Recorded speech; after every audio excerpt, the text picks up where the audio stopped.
A warm welcome to a Podful of Saints on Wednesday, the 15th of November 2022. Jab number 4 day it was. So I'll probably be moaning a sore arm in a minute. Well, yes, we've got some football to talk about as well as medical conditions.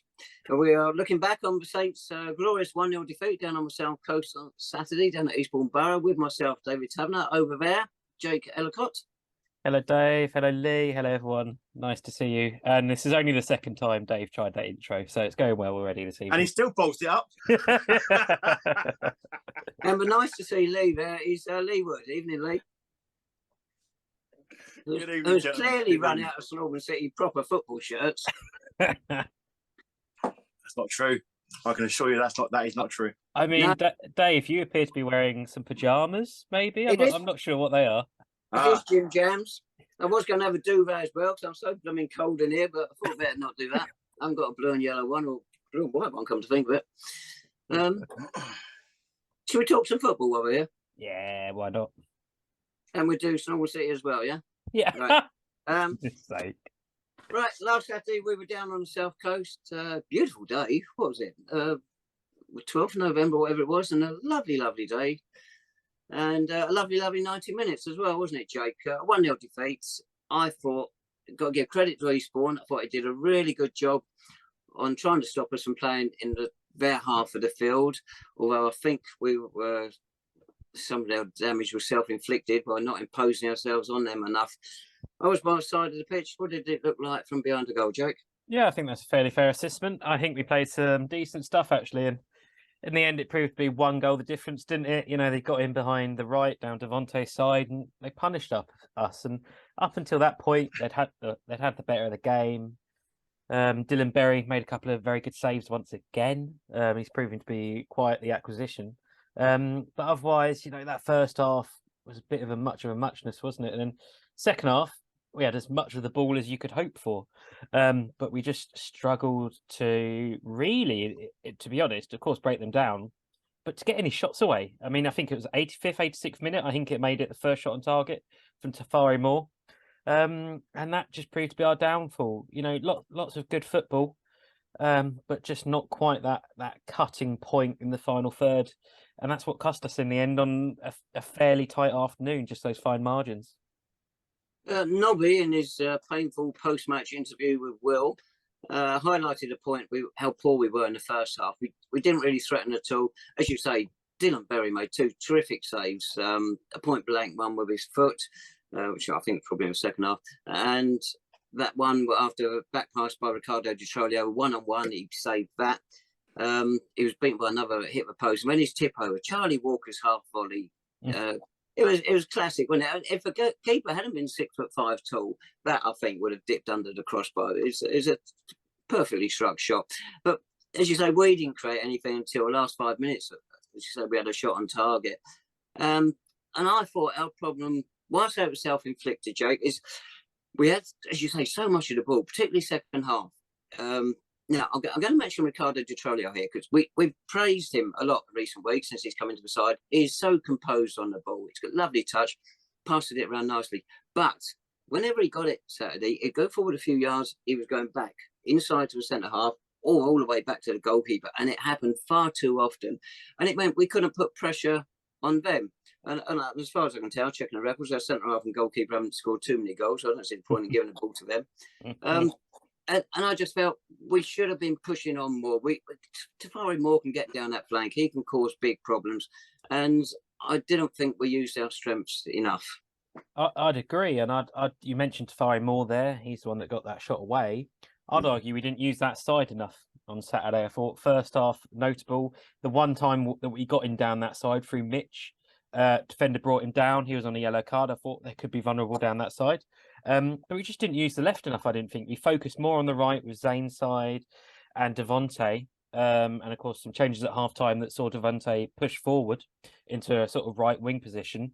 We just weren't getting any luck down that side. And I think that's the mistake from my perspective, was not spreading the play out to the left enough as well. And I think you're spot on. We just didn't quite use what we have compared to recent weeks. You know, think back to Hampton. Of course, Hampton defensively very poor. but the space that left side created to go forward was brilliant, and it just didn't exist on Saturday, sadly. So I think that's where we went wrong. And as you say, I think as well, I think we have to mention, I think Kyan Wiltshire and Callum Adebayi were two massive misses on the day. Oh, definitely. Karen in midfield, we needed something to put the ball through, and it wasn't happening because we had Mitchell Rice out there, starting again, and he had a very quiet day because he had very little service. Same for Sean Jeffers, very little service. All right, Sean had one shot, which I think landed up in the car park, and Chess Isaac had one in the second half that ended up pretty much hitting the same car, I think. And we just weren't created enough. Well, you say we had so much of the ball. Nobby in his interview, he was pleased with our possession in the second half. And I'd like to have seen him said we didn't do enough with it, because I felt that was the case. Difficult for you to judge from the highlights, really, I should think, Lee.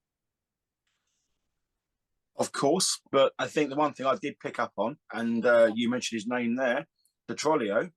I think we need to, if you were being super picky, you could say that he didn't track the runner for our goal. Yes, it come through Devante's channel, Jake, but the Trollio was his runner. He ran right in front of him for 25 yards.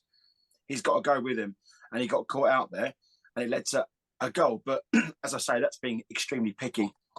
But these mistakes are what are going to cost us games. That said, I think very interesting to read into Nobby's post-match that, you know, he's very much learning on the game as we go along anyway. He said himself, he doesn't know all of the players and what they can bring to the side from a starting point of view, but now he does, and he's learning. I think what makes losses a bit more palatable is if you learn from your mistakes. I think going forward, that's going to be a massive issue for Nobby if he gets the job, of course. It's funny talking to you after the game, Jake. You highlighted Ben Smith's second half performance because he came on at half time for Joe Neal. He played at right back, Ben.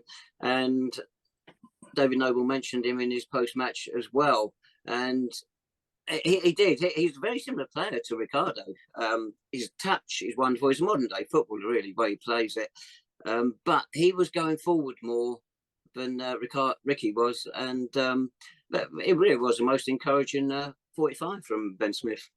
Yeah, I was quite impressed. He had a couple of good moments. Of course, he one or two times Eastbourne got in down his side, but that's always going to happen. I think he's naturally a central midfielder, isn't he? I believe.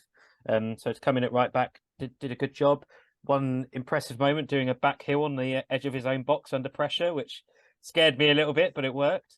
So it's good to see these lads coming through. And as Lee said, if we want to be really picky to Ricardo, but these young boys are always going to have moments, aren't they? They're always going to make mistakes. We can't rely on them to be reliant and to be up to the standards always we need. You have to remember we've got a lot of young lads in the squad.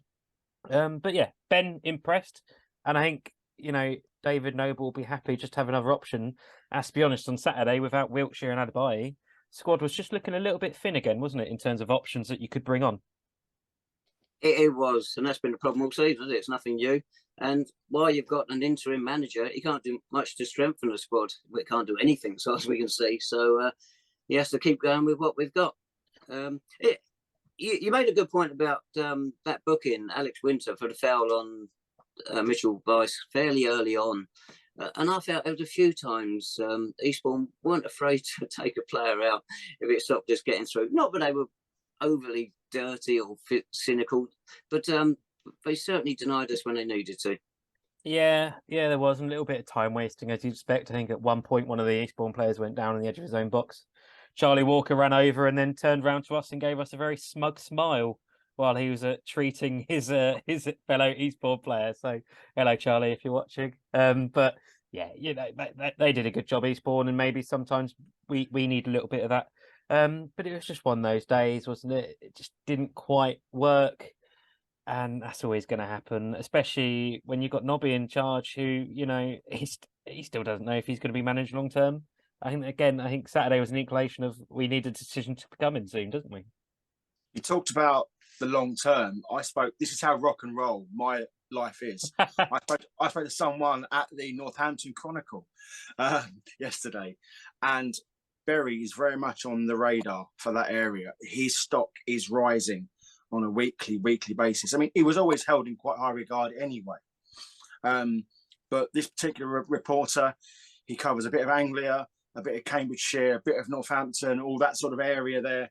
And he's well aware that people are looking at him. And there's no doubt at all that he's going to go on to much bigger and better things, sadly, than Northern City. But whilst he's on our books and keeps continuing to put out saves like that, it's going to be fantastic for us. I suppose his time must be coming up soon because, we got him for a month, wasn't it? No, 2 months. No, Was it 2 months? It's 2 months. And I think Michael Johnson put a picture of his finger last week on social media. Didn't look the greatest, did it, Lee? I think it was a bit nastier than I was expecting. It was grim, wasn't it?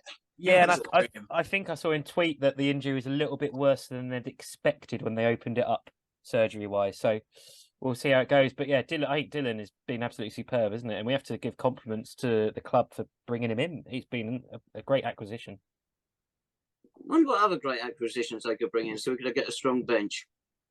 Well, you've got Ashton United going for God. Name is. You've got Blythe Spartans going for Ronaldo. So why don't we go for somebody? Who you got in mind there, Tass? We could have gone for a crab down on Eastbourne Beach. He would go sideways, wouldn't he? What about Louis Theophanis? You know, Ronaldo's body double. He's still around, still, isn't he? Good one.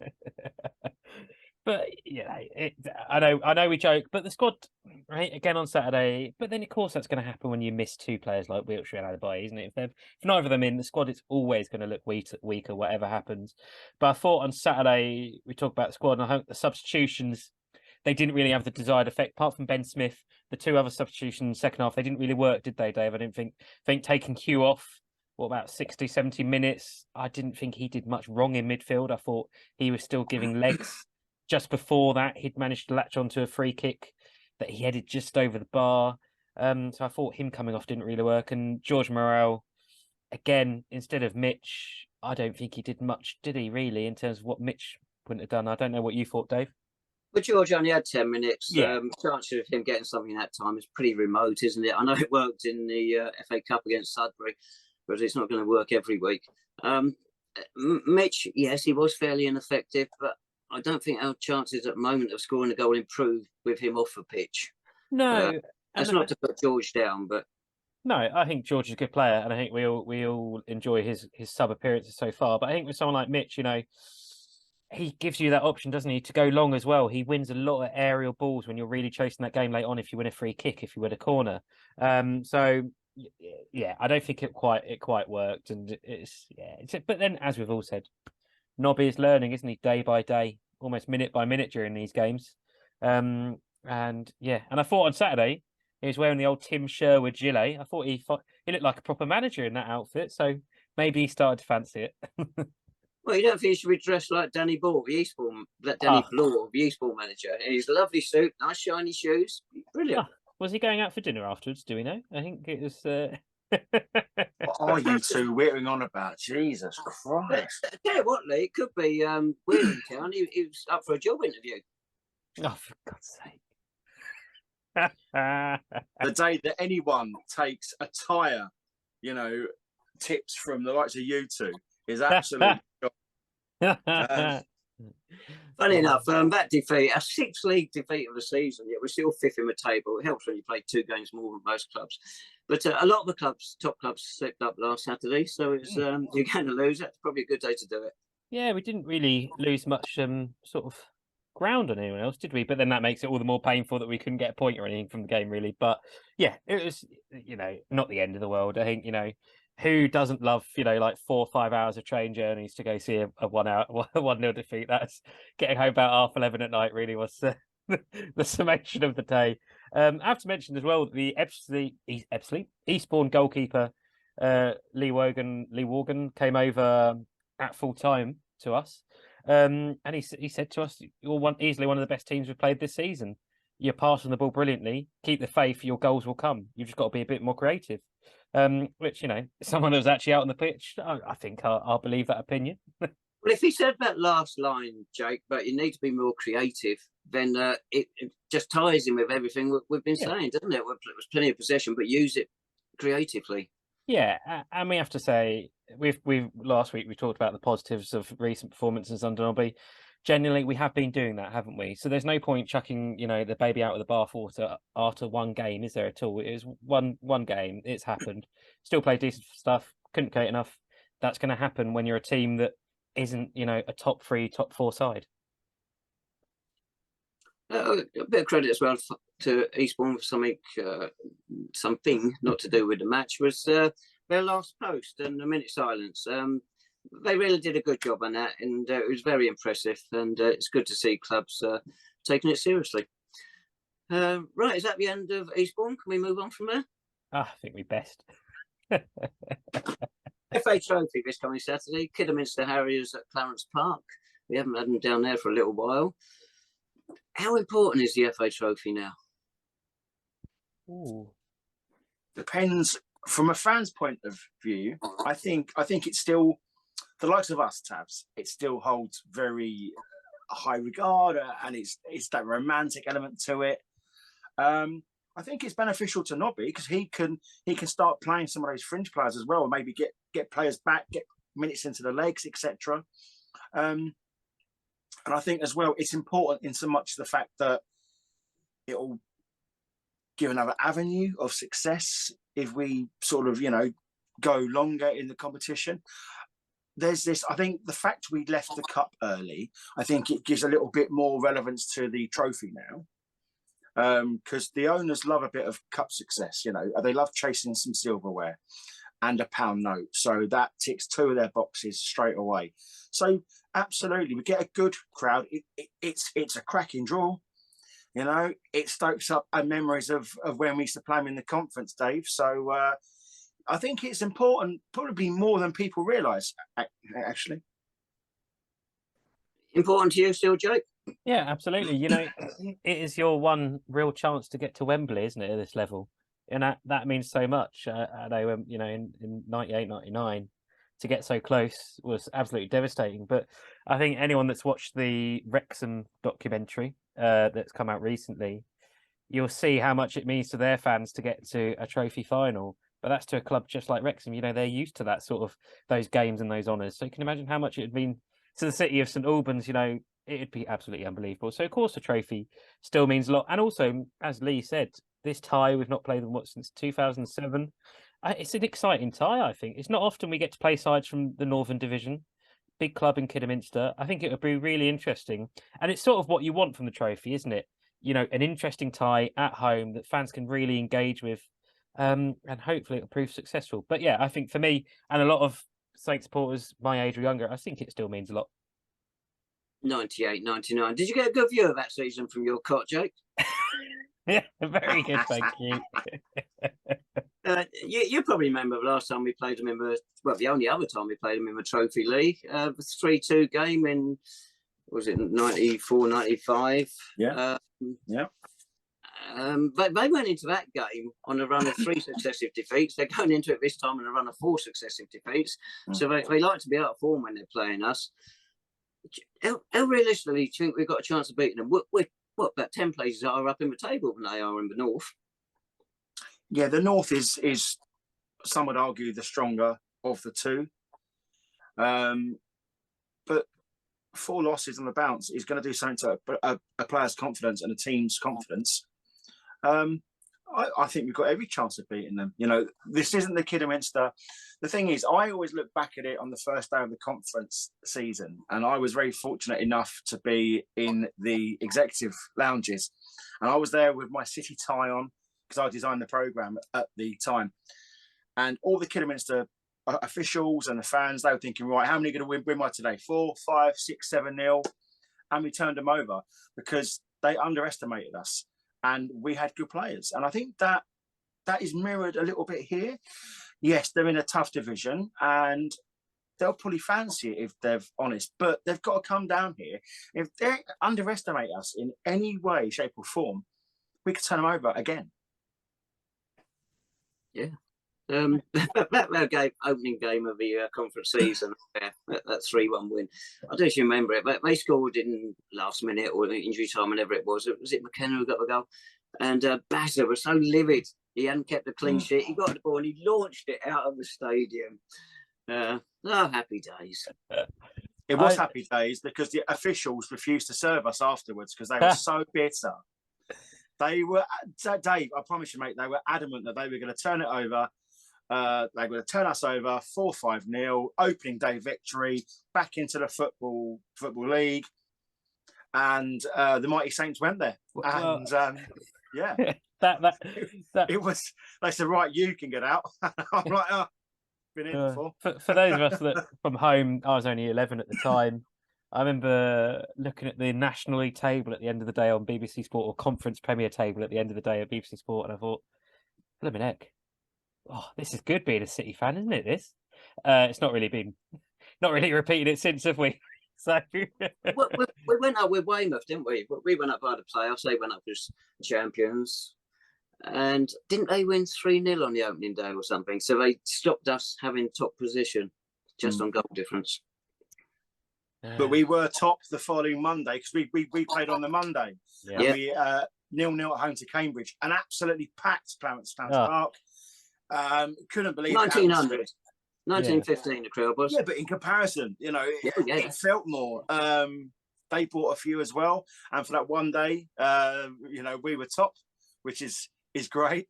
But this is the memories that playing clubs like Kidderminster can evoke, right? Because it brings back what we had, but also what we have to aspire to now. There's absolutely no reason why we can't aspire to beat Kidderminster on Saturday and progress in the trophy. We've done it before, Tavs. Yeah. We shouldn't have an inferiority complex. Although they do have a big name, but you'd like to think we've got a decent name as well. We haven't won the things that they've won in 20 years, maybe. But it promises to be a good game if both clubs really go for it. What does David Noble do? If Callum Adebayo is fit, if Karen Wiltshire's fit, one assumes they both come in. Well, I think Karen was a suspension, wasn't he? So he'll be back in. Yeah, sorry, yeah. I imagine he'll be in straight away. It'll be interesting, wouldn't he, what he decides to do? Because Kidderminster, you hinted at it, the National League North is generally seen as certainly the more physical of the two divisions as well. So it could be a very different task for Nobby. And it's all part of the learning curve for him, isn't it? So it'll be really interesting to see what he does. I think he'll probably bring in Kyran. If he can, he'll bring in Callum. And you'd imagine he'll stick with a sort of similar team that started on Saturday, you'd have thought. If Townsend West is fit, bring him in for Detrolio. So you've got someone with a little bit more experience there? Potentially, but does he have much more experience? Playing for Stevenage Youth? I don't know. It's a hard one to say. Good point. It's unusual, isn't it, Lee? It's a first. Tabs. Let's embrace and enjoy it while it lasts. Thank you very much. It should be a good day at Clarence Park. A good atmosphere. You can imagine Kiddie will bring decent numbers, which will be really good, and it will just evoke those old memories, won't it? But yeah, for Nobby and John Meeks, it's a difficult one, but I'm sure they'll be relishing it. I'm sure they will, because it's exciting. And also, they're going to be absolutely. Kiddie are going to bring quite a lot of fans, but they'll be absolutely hammered if they're going to follow that club's pub crawl around the city. 8 pubs in 3 hours. I mean, that is, if you're going to entice the people to get absolutely rat-assed, then that's the way to do it. Yeah. Have you recommended which pubs they should go to, Lee? Well, to be honest with you, mate, it made me laugh because it was like, these are our favourite pubs. But yeah, I've not seen anyone from the club in any of those pubs ever. And the route is quite bizarre. Because you have to fit in the Mad Squirrel pub. You have to sort of, shoehorn. That's the other end of the city in comparison. But ironically, they've missed out the Peacock, which is where the stadium sponsor, Mozzarella Fellas, trade out of. That's where they do all the...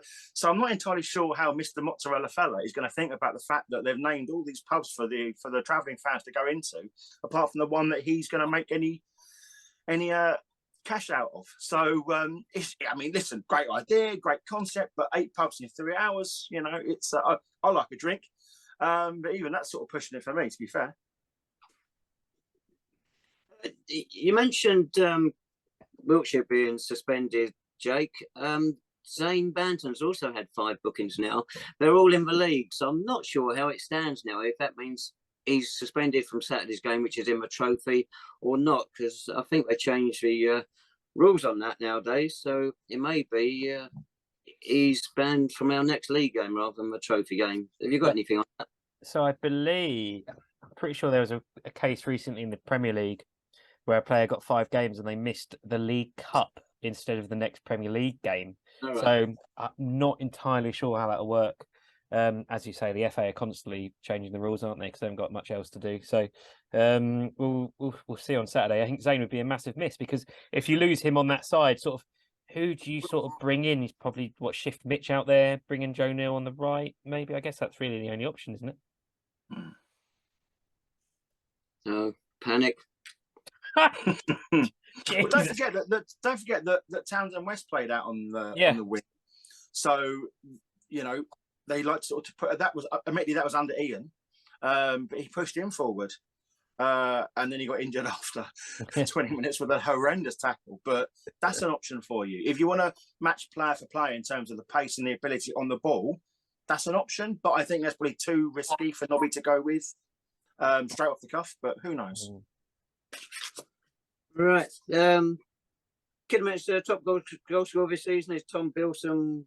No, he's not. He's the goalkeeper. We just got him on a month's loan from Coventry. She's done remarkably well. We've both got on loan goalkeepers. One assumed he's going to come in. Wouldn't have got him otherwise. They've got. I don't know if you remember Nathaniel Knight Percival. You go back to your head's nodding, Lee. The promotion season. When we beat Histon 3 times, because it was between us and them for that runners-up spot. We beat them 3 times that season without conceding the goal, and he appeared in all 3. I think he came on a sub in 2 of them, so he's got a score to settle. But I'm not sure he's actually going to be playing. He hasn't figured in the lineup in recent games. Well, we know they'll be tough, don't we? I mean, the Kidderminster last season had a great campaign. Well, they got to the 3rd round of the FA Cup, didn't they? Lost to West Ham late on. So we know they're going to be difficult. But I think one of the good things about this Saints side recently under Nobby, they've not really played with any fear, have they? And I think they'll go into this exactly the same. I think got a free week this week, which is important. No midweek fixture, first time in a little while. To get your training ready, get it done, and I'm sure as well at Clarence Park Saturday be a really good atmosphere. And it's just it's all there for Nobby and the Saints to take if they want it. They've just got to play to their best. Well, talking of cup games, we've got another big one next Tuesday at Clarence Park. Chesham in the Hearts Senior Cup. Should we spend 20 minutes discussing that as well? Absolutely. There's no bigger football game on that day. Do you think it's going to make it to the news section of the website sometime? But we've got this game next Tuesday. You can find it in the fixtures. You won't find it anywhere else. I didn't realise it was taking place until highlights the point, doesn't it? But then, to be fair, I didn't really look. So but well, it's a tie we should be looking to win, shouldn't we? Because based on Cheshunt's recent form, I know they've changed a lot of players since we played them 1-2-1 in the league. I think they've pretty much got a whole new starting 11, including former Saint Luke Warner-Ely. I didn't even realise we'd gone there till last week. But Nobby's going to be fully focused on Saturday, isn't he? And Tuesday, to see what he can do. I wouldn't be surprised if we see a few more of the kids and the boys from the academy come in to maybe populate the bench on Tuesday night. He played a very strong team in the last round, didn't he? Against London Colney, his first game, which he had to just to see the lads. So I suspect we might see a little bit more rotation on Tuesday night because, we've got important fixtures coming up in the league. Yes, both those cup games, I don't think go to replays. The trophy certainly doesn't even go to extra time. Go straight to penalties, and I suspect the Senior Cup does as well now, doesn't it? No mucking around, boys. Hey, none of this extra half an hour. You can't do it in the first hour and a half. Then penalties all the way. Come on. I think in the last round and against London Colney, someone said to me she should go to penalties at half time. So I think maybe we should try that. Just do it from the start. Yeah. Oh dear me. Well. Right. Other little stories. Down at Slough Town, the long-serving managers, John Underwood, Neil Baker, both quit a couple of nights ago. You got a bit on this story, Jake? Yeah, I think it was a real surprise, wasn't it, seeing that? And obviously, of course, the rumour mill went into overdrive immediately, linking them with the Saints and also the Aldershot Town job. But interesting, they released quite a statement today that's quite open on the Slough Town website, basically saying we've done all we can with the club in its current financial position. We can't do much more. We know it's going to be difficult times coming up for Slough, and we've done all we can. They've got a very good record there. You know, and Slough Town fans on social media absolutely gutted to lose them. But it sounds about, by all accounts, you know, it won't be long until they're into another job. It seems no time to do it now. What's changing their financial position between in the summer and now? So maybe they just felt they had the players they could achieve something, and hasn't proved to be the case. Well, I mean, what they've got, I think, is it they're on a poor run, aren't they, at the minute? And I just wonder if they've looked to try and bring in some players. Club have said we can't do that. We haven't got the financial ability. And they've said, well, we're going to have to step away then. It all seems very amicable, but I thought the statement today was very open. And one Saints fan, Colin Toms, immediately said, bring back Johnny Goddard. So that's a good point, though, because a lot of clubs do this earlier on. They front load their squad at the season. And after 2.5 months, it gives them a really good idea about where they are, you know, in the table and whether the team's going to be performing. And, you know, not as high profile as Slough, but clubs do this all the time at this level. You know, they front load it, they pump money in early sort of doors, and then you get an idea. And if it doesn't work out come November time, they cut the losses, albeit the manager doesn't always leave, granted, but some of the big name players, they soon go, and then they cut back and then they consolidate. So this isn't groundbreaking stuff. It just happened to be the fact that the managers have made a bit of a song and dance about it along the way. Because it gets harder to shift those players on nowadays, because they're practically all on contracts. Not like the old days when you can say, sorry, matey, we just can't afford you any longer, off you go. Listen to him, like the old days, like the old days. The old days known as like 2013, 14. But yeah, I think a couple of Saints fans, haven't they? They've sort of been connecting us with them. I don't think there's much in that, you don't suspect. But you have to wonder if, you know, a manager like that who've had relative success at this level, you do wonder if the Saints will be looking at them. So what's going to happen, though, fellas, is the fact that as long as this managerial uncertainty continues, we're going to get labelled with everyone, whoever becomes free. And there's only one way to sort of stop this uncertainty, is to make a decision. But until that time comes, we're in limbo. As Dave said earlier on, you can't sign players now to strengthen the side. Yeah, it's just a bit, not farcical, that's a bit harsh, but you just want a little bit more certainty from the club in where they're in the direction of which they want to sort of take the manager. They're afraid to make a decision, aren't they? Nobody's done a so-so job so far, and hasn't done enough to deserve to be kicked out. Might also argue hasn't done enough to definitely be given it, but he's done a pretty decent job, really, as far as most people see, and maybe that's what made it difficult for them. But we've been over this before in recent weeks. No, absolutely. Yeah. I think the only thing I'd say from a fan's perspective, it would just be great to get any sort of update, wouldn't it? Even if it's a non-update update, just something, because it's been, what, month now since we've last had any news? Probably longer, isn't it, Dave? So it'd just be good to get something for fans. The Trust put out that update, but the club haven't done anything. So something small, I think, would be really appreciated by supporters. Right. As we know, we were talking about it earlier. Oh, his hand warmer's working a treat now. I feel all right now.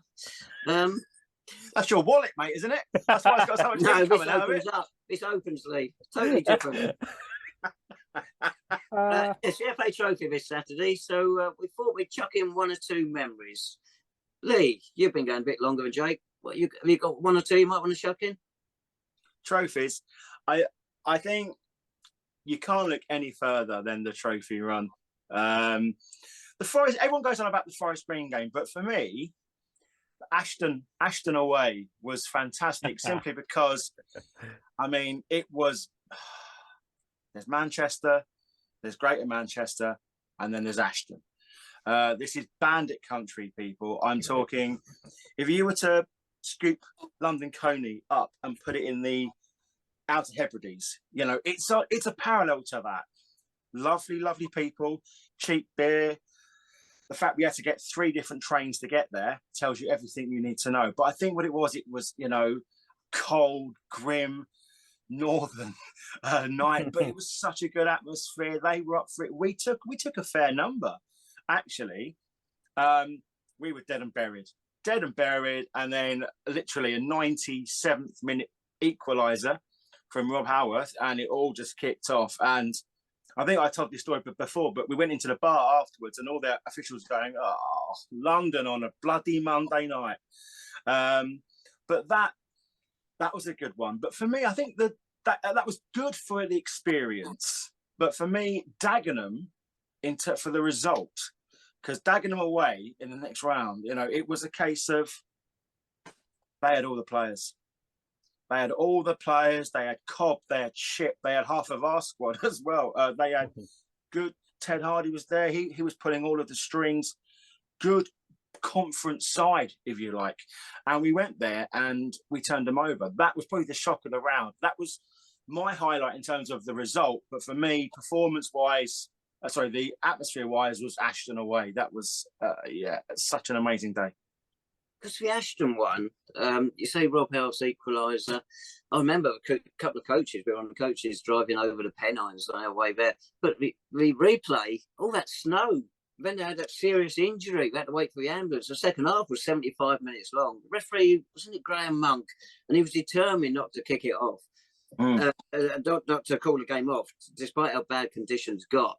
Yeah. And we only had one orange ball. And the snow was on the ground, and I think Ainsley was saying if Ashton had known we'd only had one orange ball, we would have kicked it off the ground. Oh, mate! But a notable nod as well to Barrow away. That was the famous tangerine charcoal kit, Jake, that we always refer to. Yes, we lost. We didn't play particularly well. Jimmy Neighbour's team wasn't exactly, it wasn't the epitome of free-flowing football. Hard workers. But that was a good day out because, we made it a good day out. The City fans, when you get a good tie that you can get your teeth into, and City fans do travel well on trophy games and cup games. So, and this was no different. Barrow was a long way to go. But again, it's about forging those friendships and relationships. And we can do this again with Kidderminster. There's going to be some new faces in terms of supporters on Saturday. Hopefully, if we can get through Kidderminster, we'll give ourselves a nice mouth-watering tie away in the next round as well. So fingers crossed. I remember Barrow, I think it was our longest journey inland, even further than when we went up to Middlesbrough for the Emma Cup semi-final, until we played Truro. And you mentioned Jimmy Neighbour, it's 97, 98, I think it was, Lee. And he was already having a bit of a trouble. The team wasn't playing as it should do, but we didn't play badly up there. And I was interviewing him after the game. We're standing outside the dressing rooms down near the tunnel, and one of their supporters walking by shouted up to him, "You were the better side, unlucky." And Jimmy's face just didn't change at all. It just didn't make him feel any better. But anyway, unfortunately, no late Jimmy Neighbour, of course. And Dagenham, you mentioned there, Paul Newell got sent off. Didn't need a goalkeeper. Muddy got that magnificent volley. He'll bore you with now if you can't get away quick enough. Have you got a trophy one you want to chuck in, Jake? Well, to be honest, trophy memories have been hard to come by in recent years. Sparse, mate. I think it's the word you're looking for. Very. And I think that's what sort of made last season, being dumped out by Cheshunt with a tie around away at Stockport in the next round, so gutting to miss out on that. It'd be great if we could sort of get a tie like that this season. But yeah, recent memories are so poor. The most memorable ones are defeats, really. Lowestoft away when Jimmy and Graham got sacked. That was a good day. Another gutting one was, which Lee, one I know you really enjoyed, especially the replay, Harrogate Town. I think the home game, we were superb, weren't we? Took the lead. What was it? 94th, 95th minute they equalised, and then the Tuesday night replay. Lee, you really enjoyed, didn't you, in the cold of Yorkshire? I tell you what, no word of a lie. So I was on the Twitter. I was on the club Twitter. They were the days. And it got so cold, I promise you, I could not tap my computer any further. I had gloves, I had, everything. It was just so cold. And but they, speaking to their press fellas before the game, they knew they got away with one at our place. they knew they got away with one. They weren't expecting it, and they could not compliment us enough. However, you knew as soon as they scored their first goal, this could have been anything. And they were just a class above. We had our chance to sort of turn them over. And I think this is where we come back to now, fellas, against Kidderminster on Saturday. If we take them to a replay, then that's no good for us. We've got to turn them over first time around. And this is where home support is going to be key on Saturday. So get yourself down to the park and cheer on the boys, because I've experienced it first time trophy success, if you like.